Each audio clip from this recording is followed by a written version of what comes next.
Hey, my name is Chris Brennan, and you're listening to the Astrology Podcast. Joining me today is astrologer Grace Morris, and we're going to be talking about financial astrology. So, hi, Grace. Thanks for joining me today. Hi, Chris. It's my pleasure. Yeah, I am really excited and I've been looking forward to this episode with you to talk about this topic because I don't know a ton of financial astrologers. There's a number of them, but you've been one of the people that I've interacted with in the field for the longest. So I know you have a lot of insights to share in terms of this and in terms of your long career. Right. Um, yeah. So, why don't we start from ground one, square one, and talk a little bit about your background, and then we'll get into talking about financial astrology. Right. Which kind of all goes together. My master's is in psychotherapy. So my approach to charts was always a combination of Dr. Carl Jung, uh, first of all, using that as a diagnostic tool. But it served me very well working with business people, particularly the CEOs. I started out in the 80s with traders from the Chicago Board of Trade. In fact, I set up the World Conferences of Astro Economics in 1988, which the first one was just five outstanding at that time, Arch Crawford and Bill Meridian and Ray Merriman. And we expanded on the fifth one. We had 30 speakers. Mostly in the 90s, it was about commodities trading. And then it focused on where I'm most centered now, and that is the sectors and individual stocks, as well as the economy. And my office was in the tower floor right above McDonald's University. So some of our first clients also were the franchisees who needed incorporation charts separate from the companies. And I could also see Sears Tower back then, 15 miles away. And so it was ideally a great location for working with businesses. Nice. That's great to be right in Chicago right at that time. Hmm. And so today, in terms of talking about financial astrology, I was hoping we could talk about it in the sense of like if somebody was an astrologer and they wanted to start getting into financial astrology, what some of the things they might want to take into account or start thinking about as sort of like an introduction. Well, one of the things that I've always done in my webinars, books, newsletter is uh, when talking about the stock market is to make sure that investors do not lose their money. So I talk about the buying and selling strategies so that if you get stopped out, which is explained in all my literature, yeah, you may have lost a small amount. And if you really were in love with that stock, you can get back in on the first turnaround date. So having a knowledge of both fundamental and technical analysis are absolutely necessary in picking stocks. The planetary cycles is third, and to start with just astrology has always seemed to me like hitting a dartboard. So if you start, and that's what Astro Economics is defined as, a system or a method of analyzing which stocks are going to outperform the market. And if you've picked a fundamentally sound company that's not going to go bankrupt, and you're looking at the technicals, and I use the graphs. I think there's some examples that you can probably show. And it has good, in other words, momentum is important. If it's, say, a 99 relative strength, it's time to buy, as William O'Neill, who founded the Investors Business Daily, and that is one of my reliable sources, as well as Bloomberg, said people, if a stock is going higher, they should buy it. And most people will say, no, I'm going to wait for it to drop. No, no, no. One of the great things that I discovered is if there's a gap up in your technical analysis, buy, because there'll be at least 4 or 5 more gap ups. And then you can hold. But this has been such a fantastic period in history.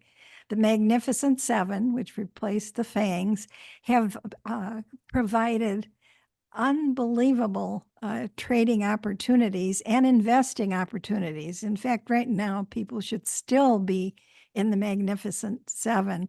And there's copies of the charts and graphs in both my book and webinars. And people are certainly welcome to ask for a free copy at our website. The Sure. is that So let's back up a minute because I meant to continue before I interrupted us to get into the basics, but why don't we talk about just square one when you got into financial astrology in the 1970s and 80s.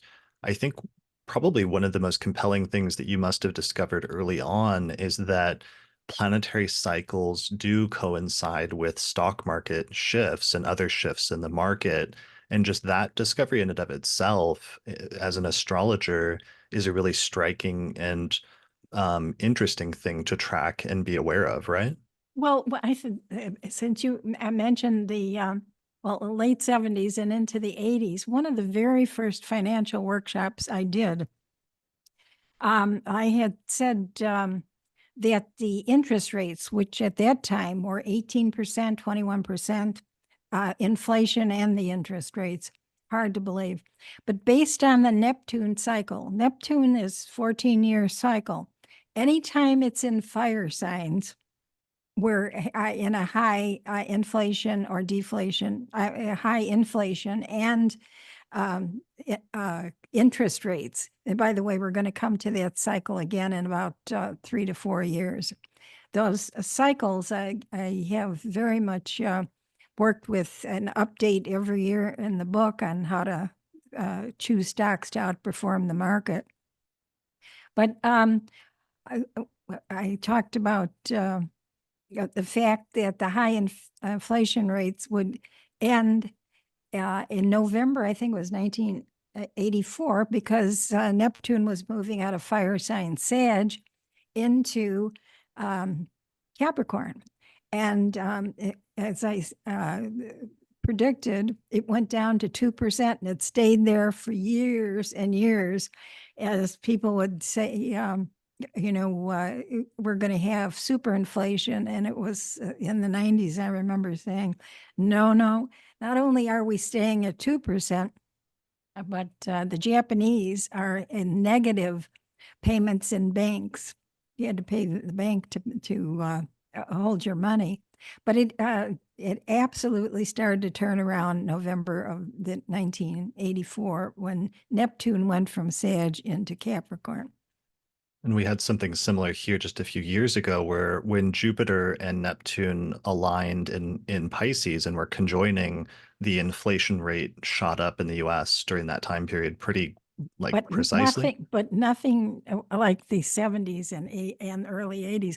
And that leads me to say, especially to astrologers, these are the general cycles, and there's a lot of detail, and it's like the housing market. We hit the top in November of 2018, and we'll hit the bottom in the next few years. Those are nodal cycles. But what has really proved so beneficial to me, and it's not that I'm so amazing, but I believe in cycles, and the general cycles work. You can put all kinds of detail, ups and downs, but it'll never be like the extreme of the 18-21% until we get into the late 2020s. Right. So first things first is just you established that there are planetary placements that coincide with certain types of things in the markets, but then Exactly. also that the repetitions of the same placements often lead to repetitions of similar trends. Can I give you an example? Sure. The picking the favored sectors, I found through all these years, is based on the Jupiter sign. And we've just moved from Earth sign Taurus into air sign Gemini. Well, an example of how these shifts, by the way, banking will slow down, and transportation and communication are going to take off through the summer and for the next year. But if you look at what happened 12 years ago, because Jupiter is a 12-year cycle, in 9/11, the months before, Jupiter was in Gemini for that a year before, and planes flew all over. If you think of a map with all the planes in the air, they were flying just unbelievably. And then just before 9/11, Jupiter went into Cancer. And all those planes, I think there was about 2 or 3,000 of them, were on the ground in Nova Scotia, and the skies were clear. That is, to me, I mean, if we pay attention to the newspaper headlines, you can have so much fun with the symbolism of what these planetary patterns mean. So, on top of it, when since Cancer is food, neighborhood, home, and all of that, Applebee's came out, the restaurant chain came out with the slogan "Fun in the Neighborhood." People were not traveling, and the Jupiter and Gemini was over. And that means the stocks that are also Gemini or air ruled. And right now, that's the cycle we're in. So anything connected with transportation, particularly air transportation, and in my monthly recommendations, they've already begun to move, and the path is clear. And communication, social media, the internet, and so forth are all great choices. And the stocks that in my book, I usually give at least 60 or more individual stocks that fit in the sectors that we've chosen a year ahead of time. Does it work? Absolutely. Got it. So that's one of your first steps is using Jupiter and the sign that Jupiter is transiting through and its element in order to identify sectors of the market that are going to do better in a given year. Right. It's the keywords.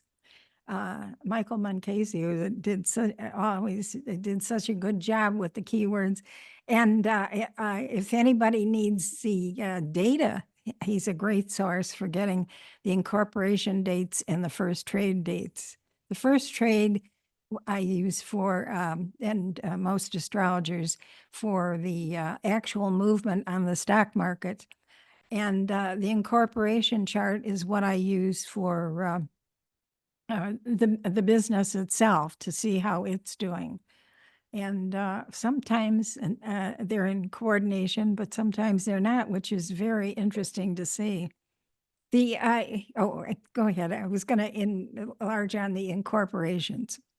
Sure. So those are two key things to financial astrology. Is you look at the incorporation chart of the business itself as being kind Right, of like the birthday of the business, and right. that chart responds to transits. And then you also, in terms of their trading, especially on the public market, you look at the first trade chart as being indicative of how the future will go in terms of that stock. You can watch what's going on. You can look at CrowdStrike and see that there has been, and in many cases, it's temporary, whatever the transit is. And I'm going to give you a very valuable piece of information that is financially about as rewarding as it gets. Somewhere along the line, I discovered that there's a magic formula for stocks that go over $1,000 a share. Oh, by the way, Priceline, which is bookings, is about to hit 4,000 a share. And that is a perfect example. I think you may have a copy of that. But the secret formula is Sun, Jupiter, Pluto, and any kind of combination. In Tesla's chart, it's T square, but it doesn't make, and in the price line, it's an exact to the degree the Sun-Jupiter conjunction trining Pluto. But So you this it so you works. found that whenever the Sun, Jupiter, and Pluto are in close aspects with each other in the first trade chart, that tends to be a stock that And does extremely well. and the incorporation. When I see that, and I always set up the in my right time quarterly, the signing times contain some combination of Moon, Sun, or either one, and Jupiter, Pluto. So Okay. there are times of the year, and I give and like the year following, which dates, the next one coming up September 13th. And if you have to check that they're good fundamentally and technically, but they have an edge in terms of if they begin to trade with the Sun, Jupiter, Pluto, and any relationship to each other. Got it. And you sent me the chart for Tesla's first trade. Do you want to take a look at that now? Sure. All right. So here is that chart. And so we see that. So the chart is set for June 29th, 2010 at 11:25 a.m. in New York. And for those listening to the audio version, we see that combination that you were talking about where the sun is at 7 degrees of Cancer and it's squaring Jupiter at 2 degrees of Aries, and both of them are configured to Pluto at 4 degrees of Capricorn. Yep. Nice. Yeah. Okay. And let me say this, all of the Magnificent Seven, there's charts in my book, and I really try to impress how important those particular companies are. They all have the magic formula. Which companies are that again? Uh, I have them listed. Hang on. It's just like some of the top seven companies. It's Yeah, like Amazon and stuff like that. Alphabet, which is the former Google, Amazon, Apple, Meta, Microsoft, NVIDIA, Tesla. I don't think I forgot any. Okay. And so Is that those all energy have saving? some Right, combination of those three planets exactly, together. exactly. Mhm. Nice. And they Okay. have, as anybody knows, have just gone out of sight. Their percentage has been fantastic. Anybody who was worried about a recession the last 2 years has missed a wonderful buying opportunity. Yeah, I was surprised when I was looking at recently, just as I started to research this more, looking at even like the history of Apple, that their stock was still very low, even Mm-hmm, into the late 2000s, mm-hmm. when even after the iPhone had came out, compared to now, where it's just so It's the extremely number valuable. one. Yeah, these companies are now worth not billions, they're worth trillions. So it's So like if you were an astrologer early on and you saw like some of these signatures, for example, in their chart, even if you weren't a very well-off astrologer, if you buy just put one. one stock, yeah, one stock for like That's right. And a discount from a discount broker. so that I think the Apple stock was like $5 or something like that in the 2000s. If they bought one stock, then how much is that worth now? What's Apple? Quite a bit. In every newsletter, every month, on the third page, I list all of the recommendeds, where they're at, and how much they were when we put them on, and how much they are today. It I looks like have, it's 224 today, but there's probably been stock splits since then, I'm assuming, or something, right? oh, yeah, NVIDIA went way up and it split 10 for 1. So NVIDIA has been a fabulous stock. I have from the last close of trading, there's still, I have about 60 stocks to watch, which I will be getting ready for the next newsletter and make sure which ones to buy, hold, and sell. But we've just entered a new cycle So it's really buying time, because anything that has to do with the internet communications or transportation, that doesn't mean every single one. In fact, if you have a group of them, you want to use the technical analysis and make sure it's going the right direction, momentum, and that it's earnings per share and its sales. That's one thing about Amazon, which I was really late to get to. They never recorded their sales. They put it all back into the business. So it was a while to really see what they were doing. And Okay. Facebook, we time they open. How important the start or the timing of these is Microsoft all the way through the 80s was really a stock to buy and doing very well. And it in the 90s, I think it was 92, they changed their incorporation. And the next week, the Department of Justice came after them, and they were in litigation for years. And Hmm. so I would caution people about changing their incorporations, or have an astrologer set up the best time for a incorporation, which I've done for 30 years. Without giving too much away, how often, are there companies out there that do use astrologers or do take these things into account in order to help? Yes, sir. Okay. Okay. We'll leave it at that. Like we don't have to go too much further It's into that, but confidentiality, just like the um, being a therapist. I think it's important that astrologers respect the confidentiality of their client relationships. for sure, for sure. Okay. So, and for astrologers, because there's a lot of, younger especially when you're a younger astrologer, you don't have that much money, you don't have a much excess cash. But with some of these stocks, like Nvidia, for example, even just, I don't know, 10 years ago, it was trading at just like a dollar just to buy one of those Exactly. stocks. And then by Absolutely. by this year, it reached $1,000. So if you would set aside just $1 from a reading that you did and you put it into that stock 10 years ago, then it would be worth $1,000 today. Or, if you put $100 into it, or Right. 50, then it's worth, you know, And raise your times. stop so that as it goes up, you keep your profits. And Hmm. again, in other words, it could drop, and rather than just holding on long time, and here again, William O'Neill, the IBD founder, would say, don't hold it more than 20%. Well, there are exceptions to that rule, but that's the way he really began to make his money, and that was to pick a good stock and hold it until it hit a 20% profit, and then sell, and you can always buy back in and start the whole process. Okay.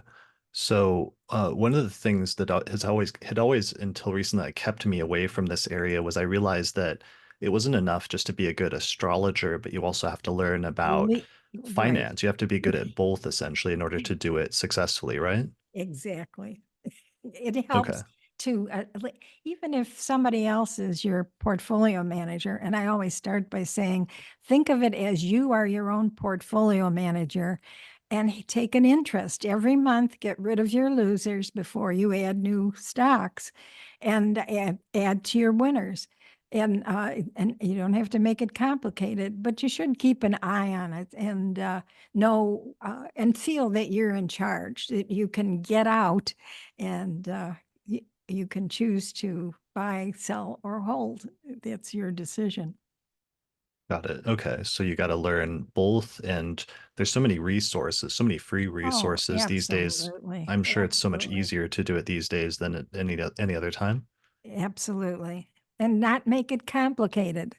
In other words, you can, I think I have a graph somewhere in there.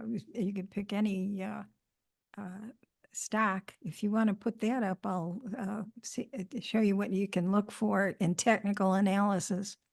Sure. So it looks like I have the Tesla graph. Will that work? That's fine. Sure. Okay. So here's that graph for those watching the video version. Okay. So what are we looking at? First of all, the to your right is the momentum, the relative strength.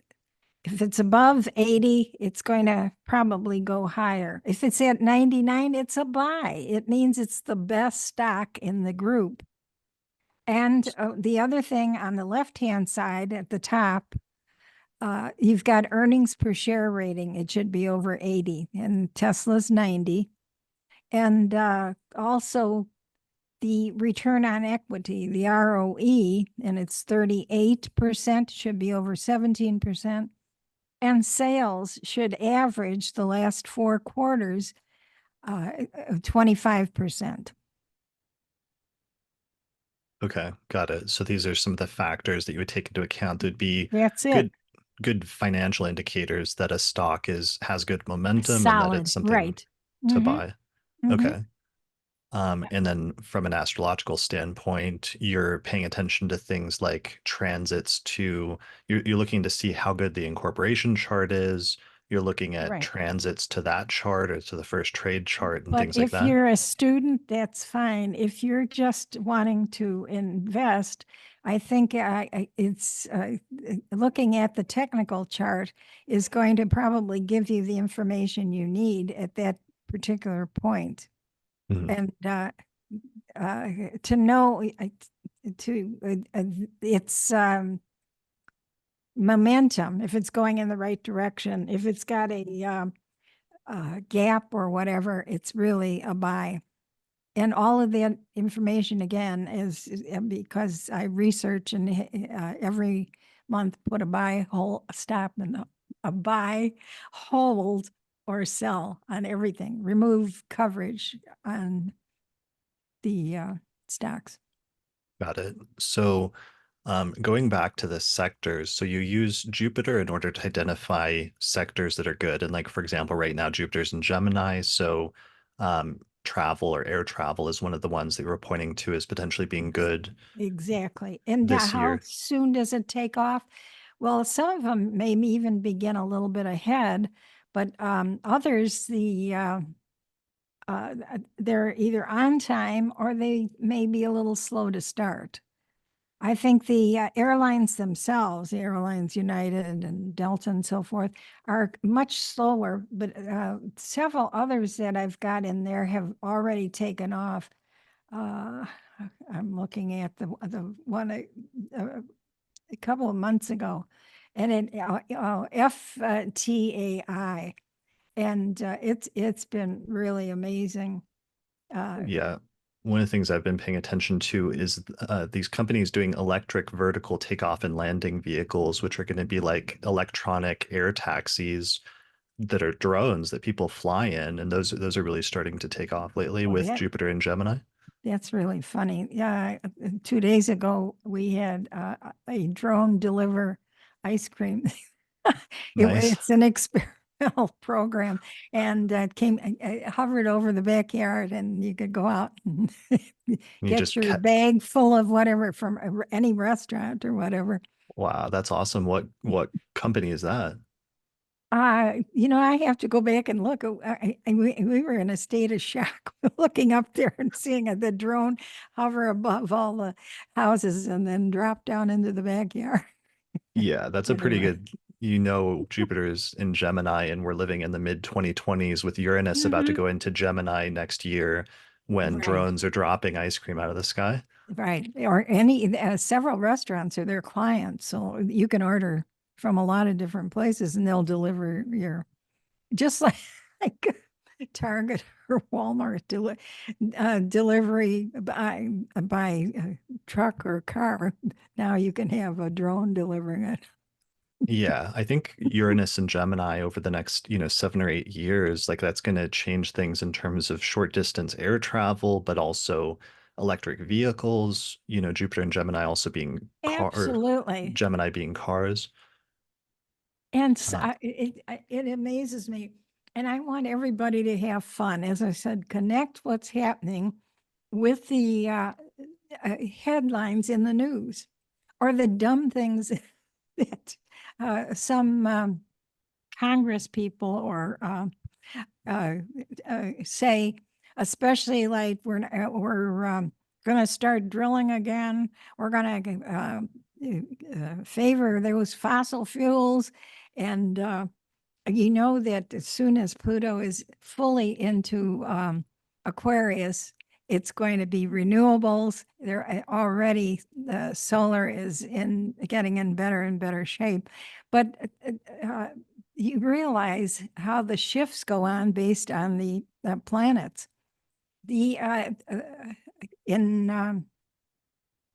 oh, I was going to go back to Jupiter, but Pluto and Aquarius just is going to be phenomenal. The common man and the difference between the interests. We're right at the end of the Plutocrats, Pluto in Capricorn. Mm. And so all the things connected with plutocrats should diminish.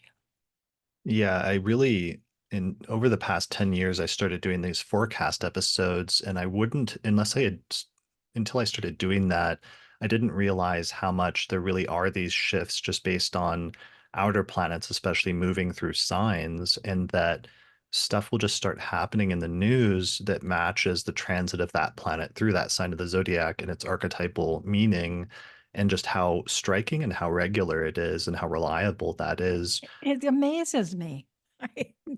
Nobody's more astonished than I am, and I've watched it for 30 years or more. Yeah, I love that, that no matter how long you've been doing it, it still continues to be amazing how well Mhm. things line up, and so consistently. So you pay attention to Jupiter for sectors for growth, but then you also pay attention to Saturn as well. Saturn in Pisces is opposing Virgo, which means everything related to pharmacy, drugs, medical equipment is not going to fare well. The only way that, and I still remember those traders trading eggs in like minutes in hours rather than in big cycles. But the oh yeah, I went right off my tracks and That's okay. So what, Saturn tends to be a principle of consolidation in terms of whatever sign or right. element it's Oh, going through. right. And I was just going to say the only way that that worked is if um, poultry or whatever was limited by source, then the price may go up. But with Saturn, generally, the price is not going up.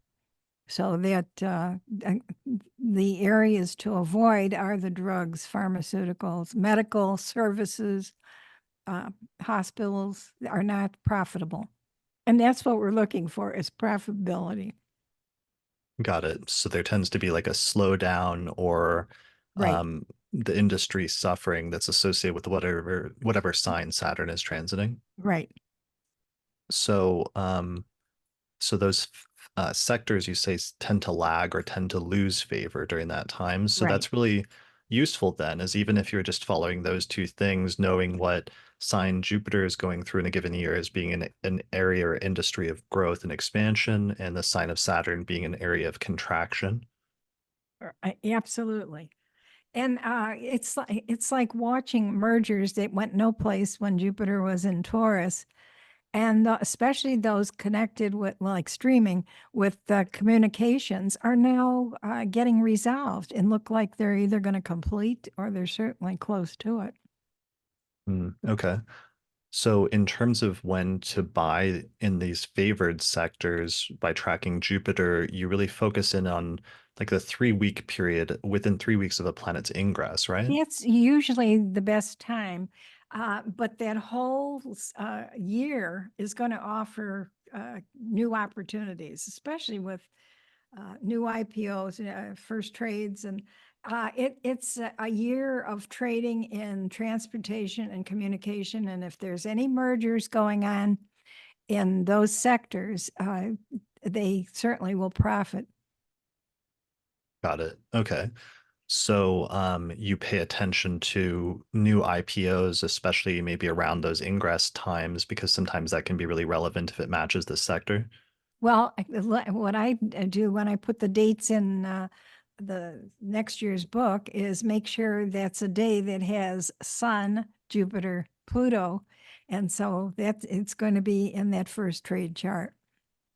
Got it. Okay. It's always been fascinating when and working with people as well as businesses that if you start at the right time, you keep going. If you start on void of course, the pattern continues. I learned that with very early business clients. If their business wasn't getting off the ground, I took all the dates they had, and if they were all void of course, meaning the moon makes no aspect or leaving into the next sign, that business, I just would then suggest reincorporation, or that's not the word reincorp. You should get a new incorporation. And one of my clients, who was a state farm agent, she recently retired, and she used to even pull off the road to sign at the right time. That's amazing. So that is a recommended almost like remediation for companies sometimes if it's not going well or if their incorporation chart was bad, Yes, is to incorporate on a more auspicious date. exactly. And then you actually will find yourself, when you haven't got the right time or whatever, that the pattern is going to be pretty positive. Once you start, if it's void of course, or if it isn't, you're going to follow that path pretty much. Oh, another interesting thing, we had in early 2020, the Saturn-Pluto conjunction. I got flooded with new businesses about a month before and about 3 to 4 months after. And they all were dealing with a problem in the business. And that Saturn Pluto was strictly, you didn't need any other astrological symbols. It was like the answer was you either expand or the business dies. And then I would check to make sure. But the only one who didn't follow the advice, because they all expanded in some way or another, and the one that didn't was a huge dairy farm. And they had a buyer, they had someone who could run the business, they were going to retire. They changed their mind. And guess what? The business collapsed. So, and it was an easy time to say, not with a lot of extra words, but just to say, as long as you're expanding this business, you're going to be fine. And this was the start. That Saturn Pluto was a repeat of 500 years before, and the Spanish takeover of Mexico City, and their pandemic or epidemic was the smallpox that killed so many people. And even, I guess, Montezuma was killed at that point by Cortez. So it was a pretty good bet that there was a pandemic or something of that nature coming within months of the Saturn-Pluto conjunction. Yeah. Yeah. And even, earlier in the 20th century, different Right. pandemics and epidemics like the AIDS epidemic in the Exactly. 80s and Hmm. under Saturn, Pluto, and everything else. So that's a major factor in terms of having some insight into what's going on in the world and world events and It's trends like that important. Hmm. can certainly be helpful then if you know how the market's going to react, because the market seems to react so strongly to whatever world events are going on at the time. Exactly. Exactly. And the economic information is always important. We're down to 2%. So at this point in time, it's very possible that we're going to get our first, in the United States, our first cut in the interest rates. So that how much further that goes, because as I've already said, about 3 years from now, we're going to head back into Neptune in Aries, which is a fire sign, and we're going to go through the same thing as the late 70s and early 80s. So you associate Neptune and fire signs with the inflation rate being really high. Right. Interest Okay. rates and inflation. Uh-huh. Interest rates. Yeah. Sorry. Okay. So that's really important. And then backing up, you've trademarked this approach that you call Astro Economics, which Correct. is a system that has three forms of analysis. And we've kind of covered that broadly, but I wanted to show your slide just to Okay. maybe drill down on that a little bit more about what your approach is and how you approach financial astrology. So these are the three primary things, which is fundamental analysis, technical analysis, and then planetary cycle analysis. Correct. And Okay. as you can see, fundamental is fundamental. How is the industry doing based on their, and the company doing based on its sales, assets, earnings, and so forth. And technical analysis looks at the market as a whole, so that you saw the price movement and momentum directions. And planetary cycle, I started to use that after our conference, Astro Economics conference in Singapore. And that our audience was 80 bankers from the a trading section of the banks. And at that point, that was in the mid 1980s, we thought we would use planetary patterns or cycles rather than astrology. Okay. But that's what astrology is. Right. It's just planetary cycles, essentially. In other words, the analysis based on planetary cycles is astrology. Right. Got it. We don't have to So, get into arguments. yeah. So this is important just because it shows you that there's two whole steps that are more the financial side of things that you need to do before you get into the planetary cycle analysis. Correct. Got it. Okay.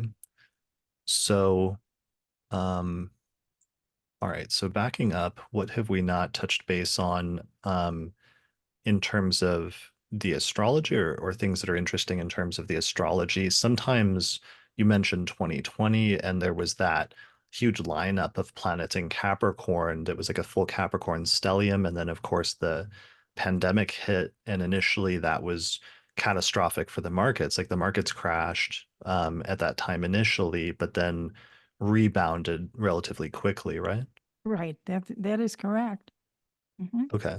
So sometimes there are things like that, or I know astrologers have sometimes studied other stock market crashes in the past, Phenomena, or right? yeah, so that's something that would be of interest then because I know it's like financial people that are doing finance in general often pay attention to different cycles, but sometimes when you get into astrology, you see that there's for some reason this objective system where the trends tend to coincide with different planetary movements, sometimes even things as simple as like lunations, right? Oh, absolutely. The traders love lunations. So And new moons and any full moons. movement of the moon, right, right, right. I, What what tends to happen on those, or do you do any work with like eclipses, for example? well, absolutely, which are fascinating both personally. And I was going to say, I already mentioned it helps being a therapist that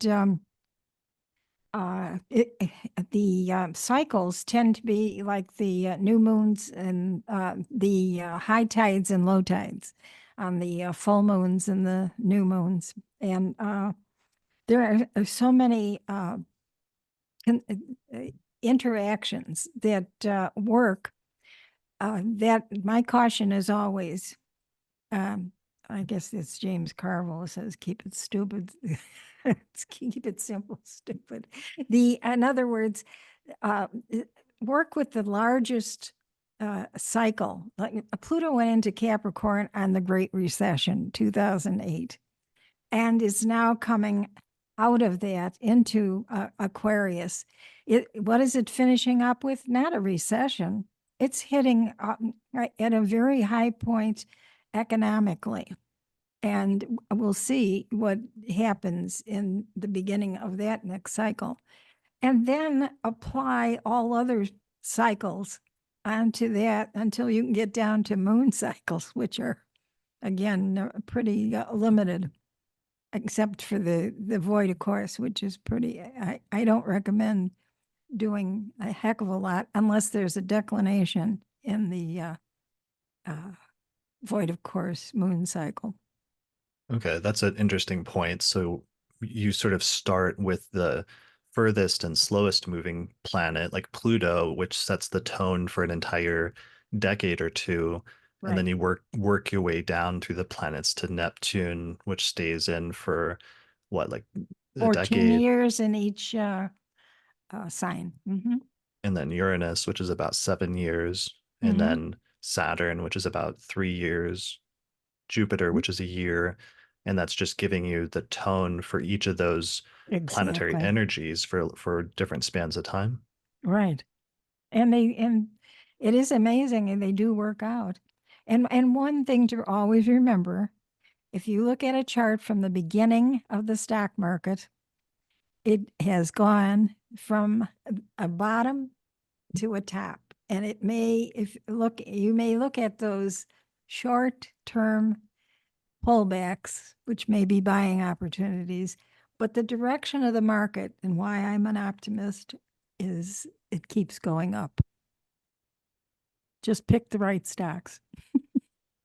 Um, so you mentioned Pluto and Capricorn, and that reminded me that that was widely noted by astrologers at the time that Pluto's ingress into Capricorn coincided with the Great Recession that occurred in Right. 2008 and 2009. Right. So sometimes being able to see major outer planet shifts coinciding with major, like worldwide shifts in the market can be really crucial. Absolutely.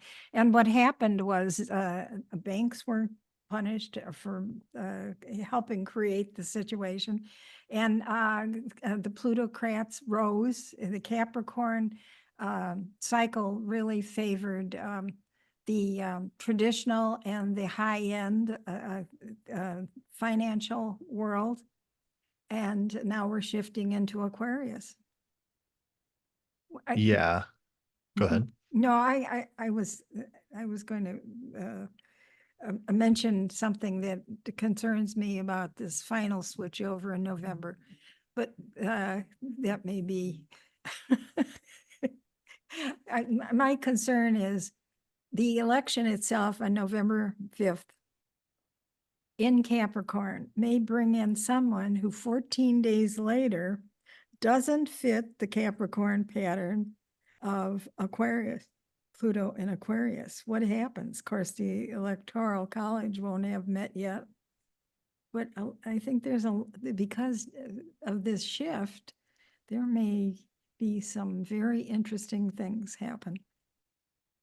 Yeah, we're definitely at the beginning of a completely new era with Correct. this election coinciding with the very tail end of Pluto in Capricorn, which began with the Great Recession, and then Pluto in Aquarius is going to last for the next 20 years, all the way until Exactly. the Yeah. 2040s. Right. Right. Yeah. Um, so that seems really important and really crucial. Um, one of the things in terms of Pluto and Capricorn, I mean, at the very beginning of it, also Bitcoin and like cryptocurrencies were introduced for the first time shortly after that ingress, and now I- it seems by the end of that, they've kind of gone You may crazy. be on to something. And I think one of the slides I have is that my belief system is buy the best stocks, the growth stocks I'm favoring, and stay away from anything that does not have assets. Therefore, I am not a fan of the the NTFs, the Oh yeah, and NFTs. yes, Yeah. or the SPACs, which are companies that have no assets.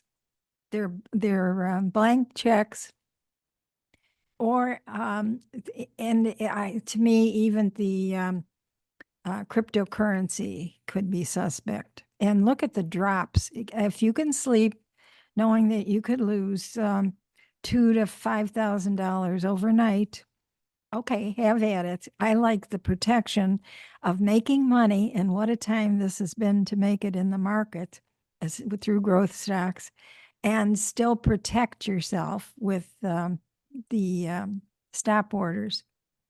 Hmm. Right. So stop orders is something you really recommend where Absolutely. you, as soon as you buy a stock, you recommend setting an automated Right. Let's say thing. you go to E-Trade, which has now been bought and sold twice, but any discount broker, and they walk you through it. So you can put a stop on for between 5 and 8% below what you paid for it. So you if you get stopped out and you want to buy back, just wait for the first or second day that the momentum reverses back up and go ahead and buy it again. Or look at something else and see, but you at least have your money left to buy. You haven't been wiped out by seeing it crash. So uh, I want all the protections I can, and empty stocks are investments are not, at least uh, they aren't as safe as protecting your investments. That's made me nervous with stops because how do you know when you should, get out and when something's like an emergency? You don't have to know. Okay. Once you've, and I explain this in the second page of my newsletter. Again, you can get anybody can ask for a free copy. But what you do is soon, like, if you pay $40, then if you put, let's say, 5% on it, then I think you're covering it for about if it drops down to maybe let's say 36 or $37, they automatically, you will find that the next day if you go look that you don't own that stock anymore, but you have what's left and you didn't lose the whole uh, amount, your whole $40 per stock purchase. You haven't lost. You've lost 5%, which is not a big loss compared to if it dropped all the way down and you had no stop on it. Got it. So, um, just in terms of protecting yourself so that you can lose like a certain percentage, but if it goes below that, then you get out. But then You if it's don't have something to do you, a thing. Everything will be done for you. but if it's like a company or a stock that you really believe in the Hmm. long term, Right. you would want to make sure that you get back in right away. But not necessarily. You don't have to be in that big a hurry. Hmm. I'm looking at that FTAI aviation. You can see that it's had some pullbacks, and uh, it's still a good stock to buy. So if you want back in and you got stopped out, go ahead, try it again. I'm getting tired of messing with Snowflake. Put it in 2, 3 times, and it does have the magic formula, but they run into problems. Hmm. Okay. So protecting one's investment to me is very important. Yeah, that seems like it would be really smart, especially for new investors or investors where Exactly. if you don't have a ton of money to throw around, maybe you don't have a lot of expendable income Right. where you would want to make sure it's protected, and that could maybe make some Yeah, people feel more comfortable than trading than they might be absolutely. otherwise. But can you imagine anybody buying in this last 2 years to see these magnificent sevens go to $1,000, 2,000, and some of them have gone uh, 3,000, and for that one stock you bought, that's kind of a nice reward. Yeah, I think, for some people that could be just like life changing in terms of investments. Absolutely, absolutely. And to me, it beats gambling, which is in favor of the house, and they make the money. The gambler doesn't, and any other form. So I regard it as a great source, and I'm an optimist. So any gloom and doomers, they better prove their case. Hmm. Yeah, well, I guess that is a question because I'm a younger person. I'm what Right. I'll turn 40 this year. So most of my career as a professional astrologer over the past 14, 15, I've been studying astrology for 20 years, but certainly was doing it full time by 2009, 2010, which is when we were just starting to try to come out of the Great Recession. So the economy has been on its way upwards for most of that time in the past 10 to 15 years. So I have been curious what things would be like at Oh, some you're going to point. be, yeah, dangerous if you ever decide to use it and information. I always thought psychology would be where astrology was recognized, Jung and so forth. But it was really in the mid 80s when I saw the way the market, the ups and downs, and how it fits astrology, and people actually were using it. How many CEOs I've worked with, call it their gut feeling or whatever they use to say, I've got an extra tool, and they consider astrology an extra tool. Yeah, well, I mean, one of the things that's really nice and appealing about it, just coming into it recently, is it's something where there's an objective data set where you have graphs from the financial world that you can Absolutely. You can compare the see it. planetary, right? So it's like you can see, for example, like the Mars-Uranus conjunction that just occurred this Exactly. week, and then how Exactly. there was the greatest tech outage in history just a few days later is an objective like piece of data, and you can see how that lined up really well. So Right.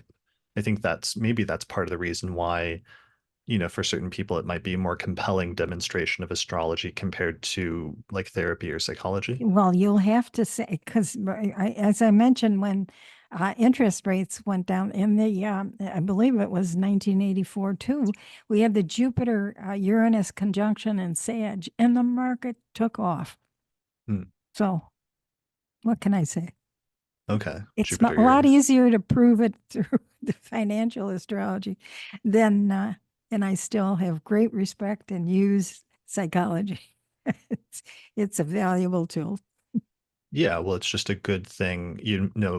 Sometimes the best astrologers are ones that are well-rounded, where you've learned many different applications of astrology, and Right. even just developing some basic proficiency with the different areas can be a good thing because it can help you to become more well-rounded. Absolutely. Mhm. Yeah, that makes sense. So one of the things I've noticed recently is in looking into some companies to invest into, a lot of the big like up and coming companies these days are private and you can't actually buy their No, stock no, publicly. you can't. And it seems like this is a major new trend, but it seems troubling because to me this seems like an actual tangible demonstration of that thing you always hear where they talk about like the rich are getting richer and that it's becoming harder for people in the lower class to like break into that.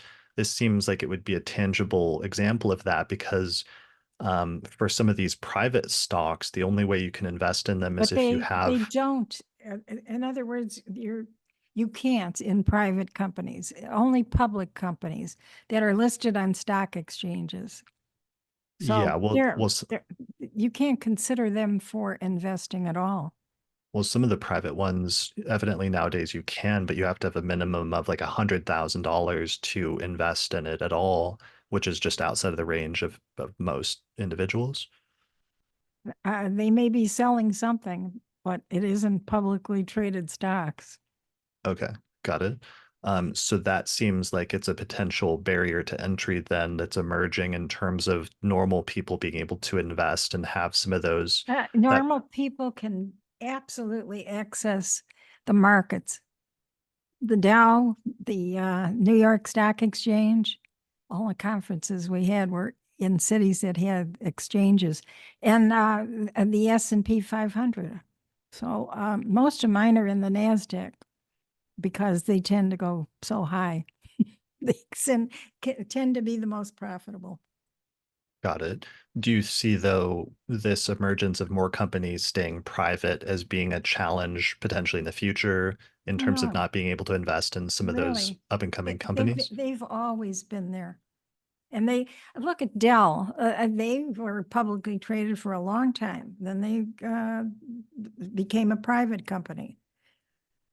So a lot of them go on and off, but basically, a private company is a private company and a public company. They decide. Look how many companies there are. 8,000. that there's plenty to choose from. Some are really bad. Oh, I always get asked, well, if you know what the sectors are, why don't we just or buy ETFs? And I will say, absolutely not. That's the group of stocks in that sector. Why in the world would you buy a group of stocks that have the good and the bad in them? Wouldn't a better trading plan be to look at in Investors Business Daily, what's the top stock in that sector or any other sector you're looking at, and just buy those top stocks?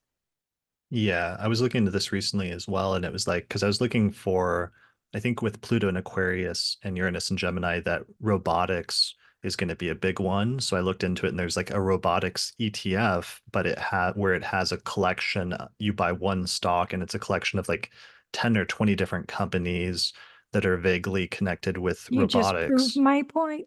Yeah, no, I'm proving your No. point, just expanding on it for the audience that and I could see in there that there were some companies that were very directly connected with the robotics, but there were others that were more tangentially, or there were some that weren't very good stocks. So if you buy an ETF, the downside is that you're buying a whole package that may contain some good ones and some bad ones.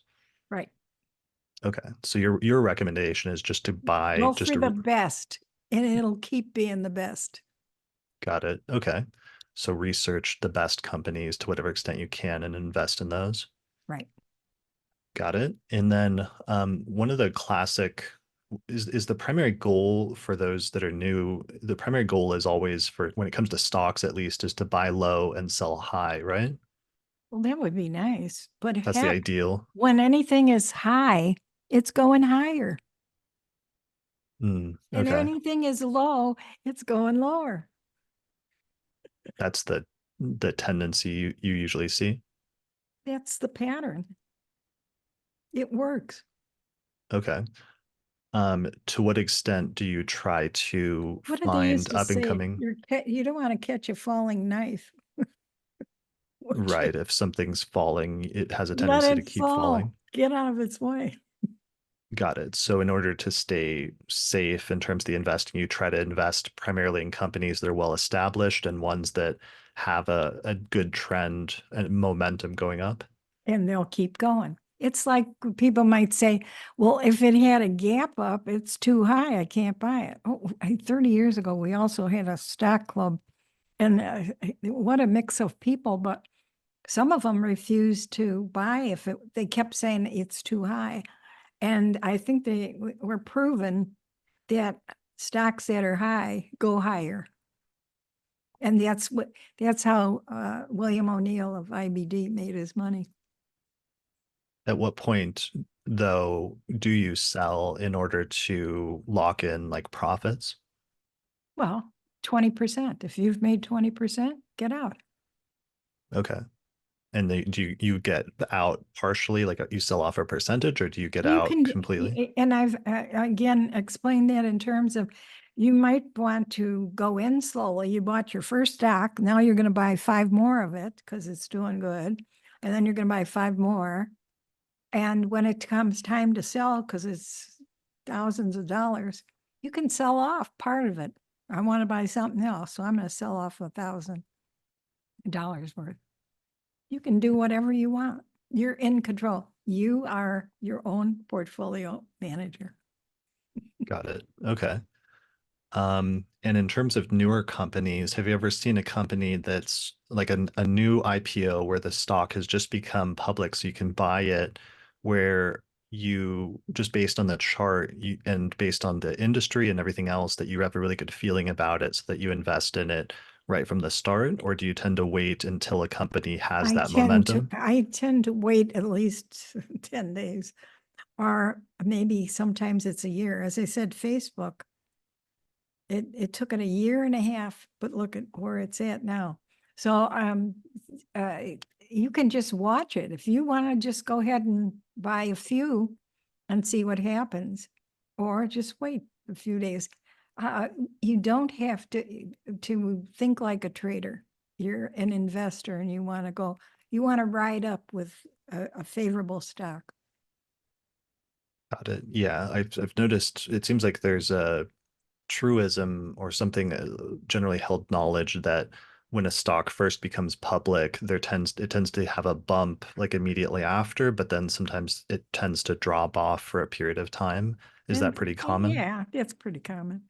Mhm. Okay, got it. All right. What are we missing? We've gone through so much in this hour that we've been talking, but I know there might be some other points about financial astrology that I'm not thinking of or that I've Oh, you do a tremendous job. It's amazing. Keep up the good work. Thank you. So are there any other points? So we've talked about the incorporation chart being really crucial as like the birth chart of the company. Do you also pay attention to things like the chart of the CEO? Oh, yeah. Mhm. If you want to look in the incorporation chart, the sun describes the CEO, the sign, the placement. And that used to be really funny when I'd write out stuff. Now I work strictly directly with the clients, but I I would describe the CEO, and if I never met them, I was doing this for, let's say, a vice president or something, and describe them by the sun position and house position, and it never failed. I mean, you got an altruistic one, you got a triple Scorpio one. And oh, by the way, triple Scorpios are, had them right and left in the 1990s.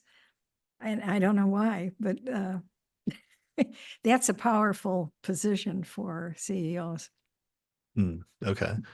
Yeah, that's really interesting. It's kind of like how something I've noticed that's sort of ancient wisdom, but it turns out to be true that sometimes like the chart of the head of a company or of a country, like the president of a country, sometimes when their chart is getting hit by transits, it kind of sometimes reflects what's going Oh, on in the country in absolutely. general.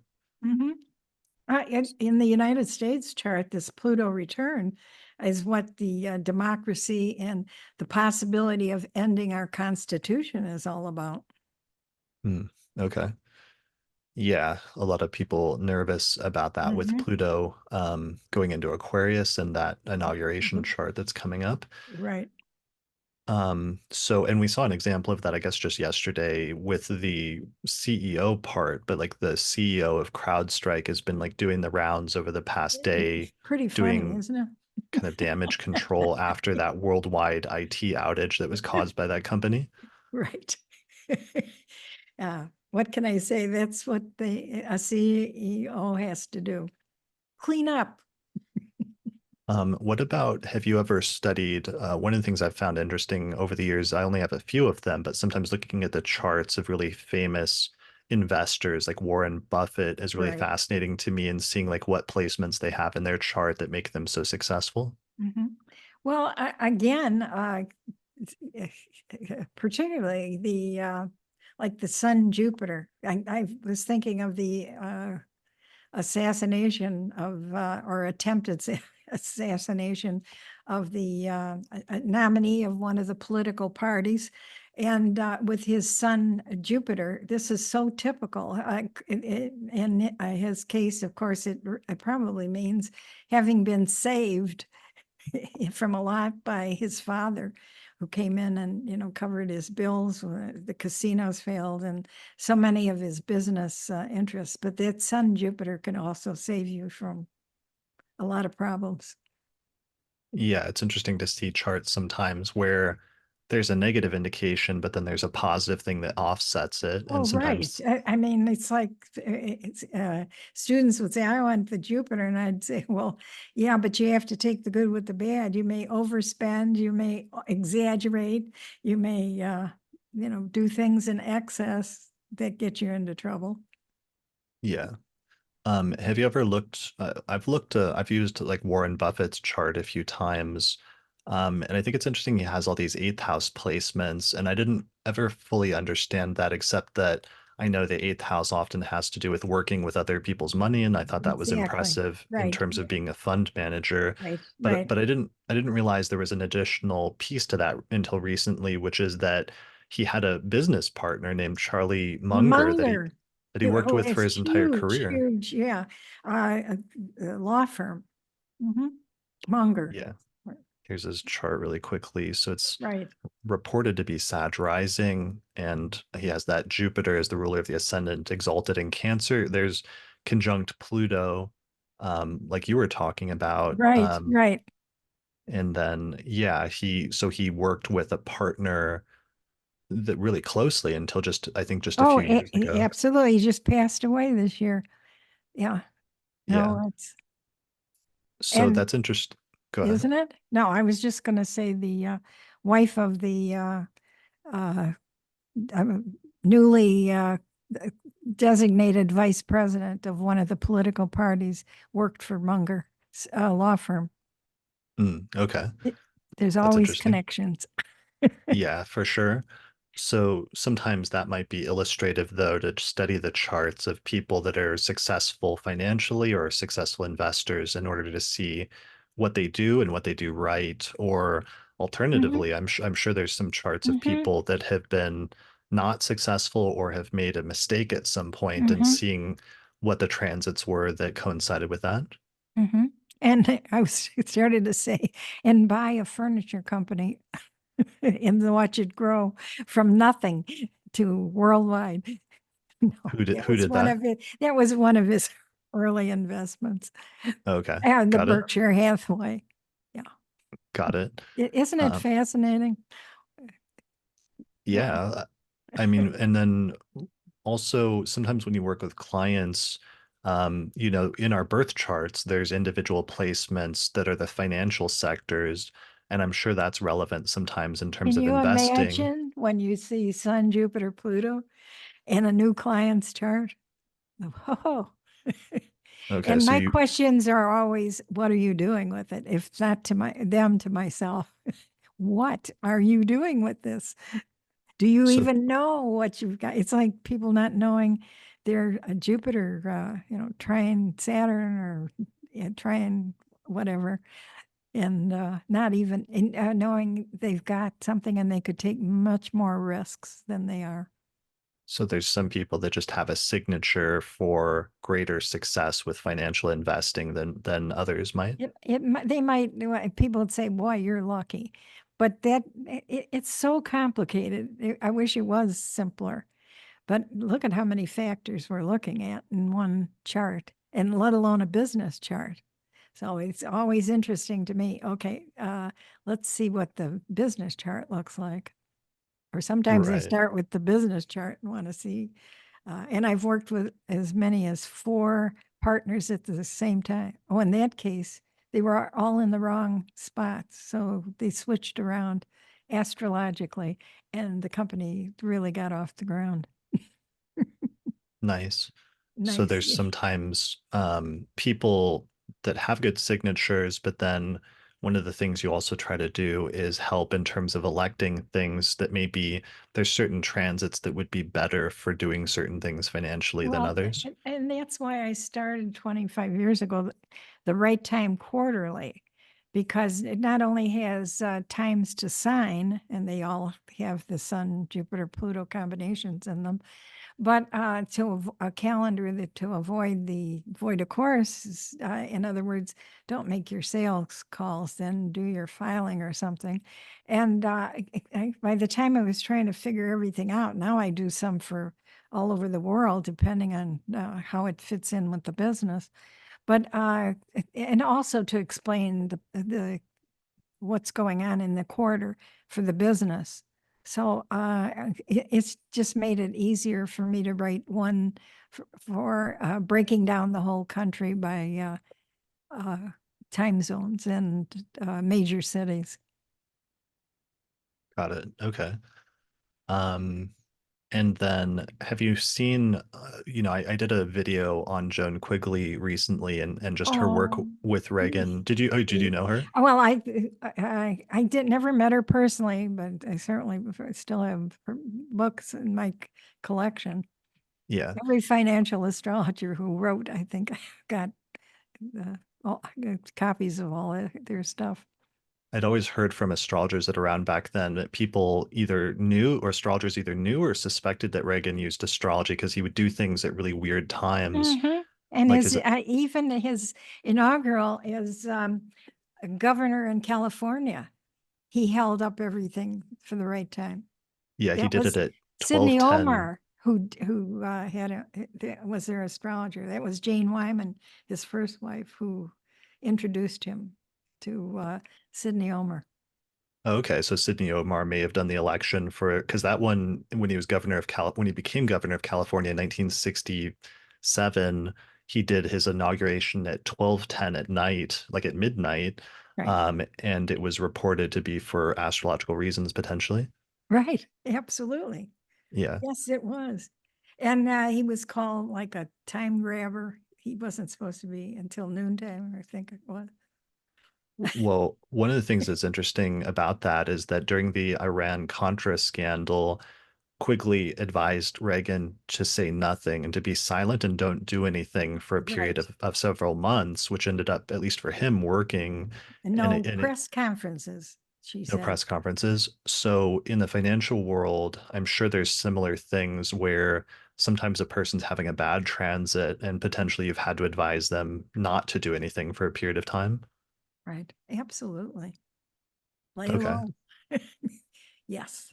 Yes. Yeah, I was reflecting on that recently as I was having some bad transits myself and having the impulse to want to like put something out on social Straighten it media out. or Right. do something, but then realizing like, no, this is just not the time to act. Just wait until it passes and things will be better.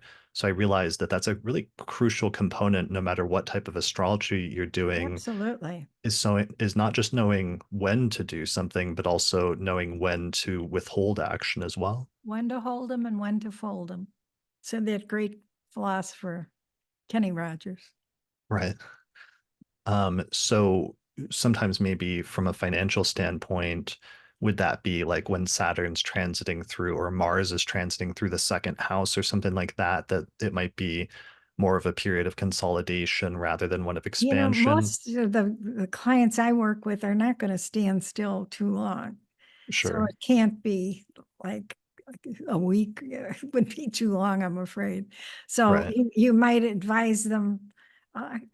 Again, each circumstance, as I've found out, is so different. The combination of factors plus whatever they're doing.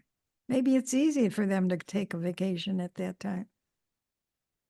Sure. Yeah. Just take a break for a little bit. Mhm. Um, that's interesting. And then trying to think of other aspects of that. Is there anything else you've learned from working with clients or seen from an astrological standpoint that's become just important part of your working knowledge? I learn every day, both the psychological complexities.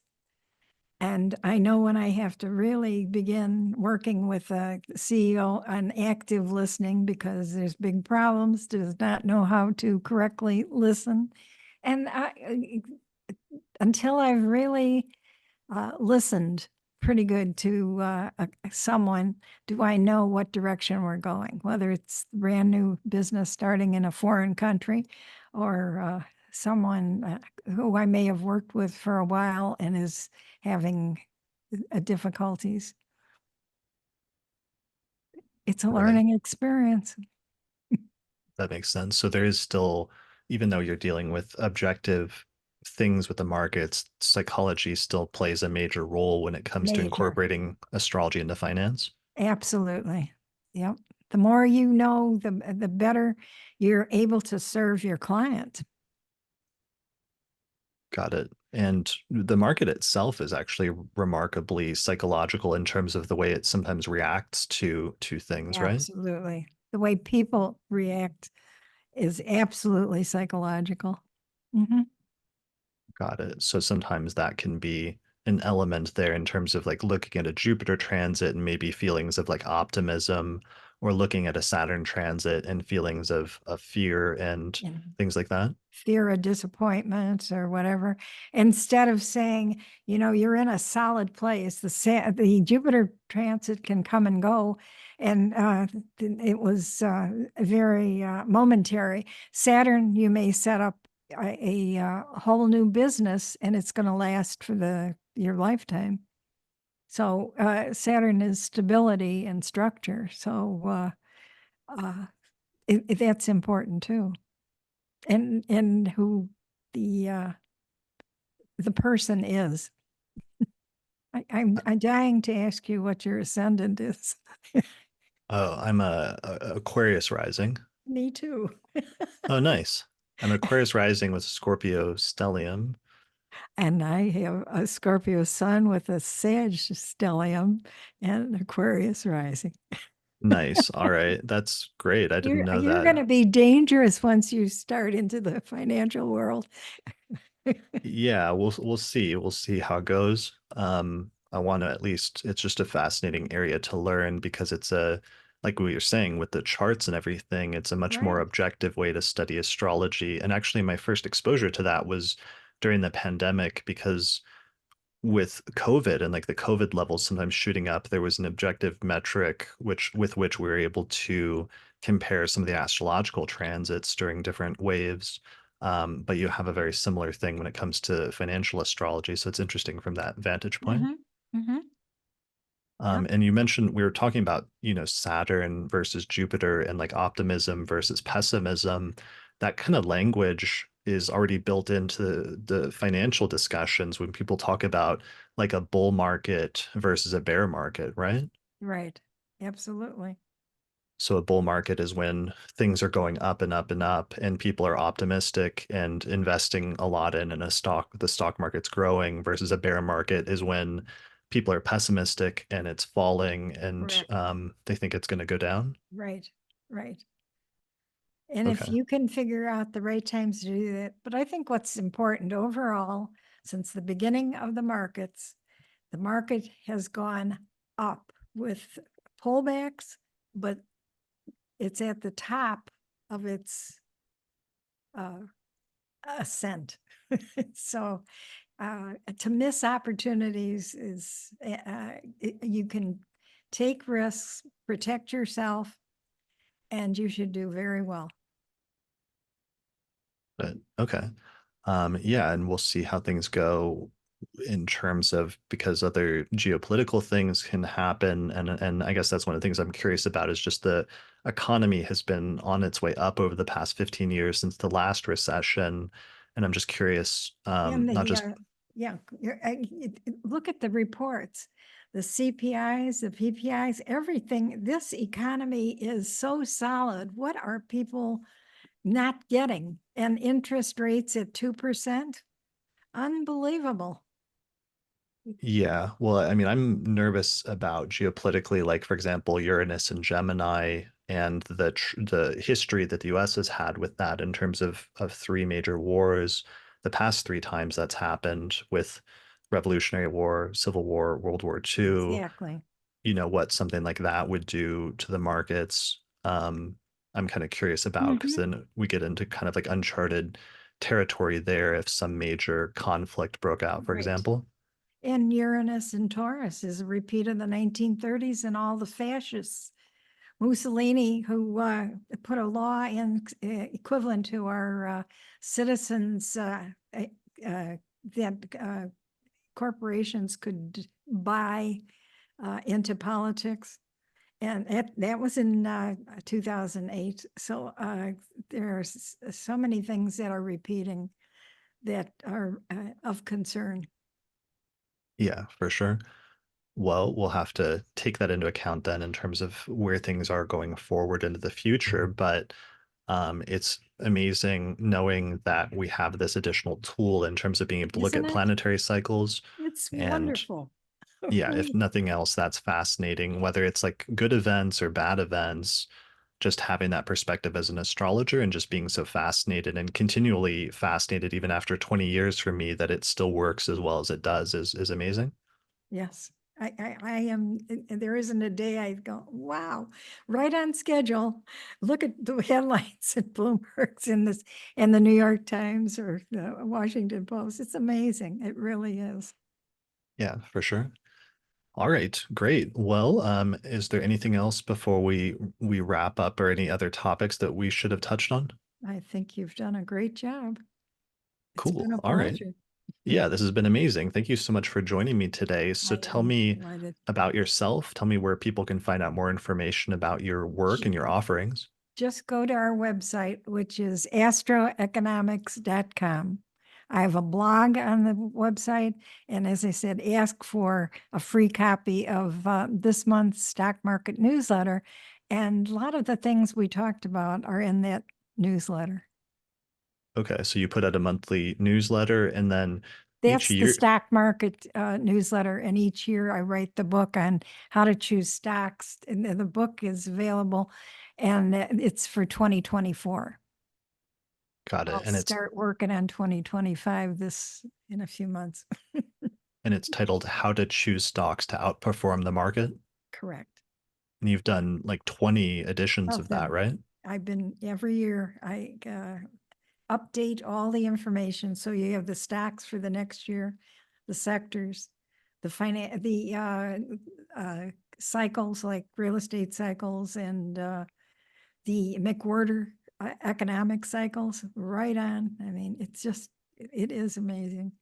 That's incredible. So, in terms of your writing process, you must spend most of the year researching that, and then you try to publish it in the fall of each year.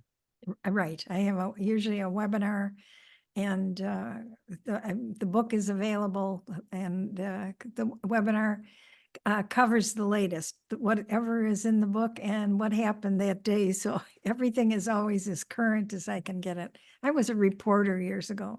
I'm president of League of Women Voters, so it's important to be up to date and use reliable sources. Nice. Yeah, I know that's something you emphasize in your Mhm. work is that it's really important to have reliable news sources because if you don't, then your investing is going to be off if you're taking in false information. Absolutely. Your life is a problem if you're taking in false information. Mm, okay. Right. Yeah. I was going to say, my editor used to say, who are your two reliable sources? Write them on the top of the sheet or we don't print. So Nice. Cool. All right. Well, yeah, people should check out your website at astroeconomics.com, and I'll put a link to the website in the description below this video on YouTube or thank on you. the podcast website. But otherwise, thanks so much for joining me today. Oh, it's a pleasure, Chris. Keep up the good work. All right. All right. Thanks everyone for watching or listening to this episode of the Astrology Podcast, and we'll see you again next time. If you're a fan of the podcast and you'd like to support the production of future episodes, then consider becoming a patron through my page on patreon.com. In exchange, you'll get access to a bunch of benefits such as early access to new episodes, the ability to attend live recordings, access to the monthly electional astrology podcast, access to another exclusive podcast called the Secret Astrology Podcast that's only available to patrons, or even get your name listed in the credits at the end of each episode. For more information, visit patreon.com/astrologypodcast. Special thanks to patrons on our producers tier, including Christy Moe, Ariana Amour, Mandy Ray, Angelique Nambo, Issa Sabah, Jeannie Marie Kaplan, Melissa Delano, Sunny Bozbaz, Kwatsi Alibarahu, and Annie Newman. If you're looking for an astrological consultation, then we have a new list of recommended astrologers on the podcast website. These astrologers offer birth chart readings, synastry, rectification, electional astrology, horary questions, and more. Go to theastrologypodcast.com/consultations. The astrology software that we use on the Astrology Podcast is called SolarFire for Windows, and you can get a 15% discount on the software by using the promo code AP15 when you purchase it through alabe.com. For Mac users, we recommend the program Astro Gold for Mac OS, and you can also get a 15% discount when you use the promo code AstroPodcast15 at the website astrogold.io. If you'd like to learn more about my approach to astrology, then you should get a copy of my book titled Hellenistic Astrology, The Study of Fate and Fortune, which is available in both print and now ebook forms, where I've started selling a PDF copy of the book through my website at hellenisticastrology.com/book. If you're really looking to deepen your studies of astrology, then check out my Hellenistic Astrology course, which is an online course in ancient astrology. It's perfect for beginner and intermediate students because I take people from basic concepts up through intermediate and advanced techniques for reading birth charts. There's over 100 hours of video lectures, including monthly webinars and Q&A sessions. And at the end of the course, if you complete the final test, you'll receive a certificate of completion saying that you studied with me. You can find out more information at theastrologyschool.com.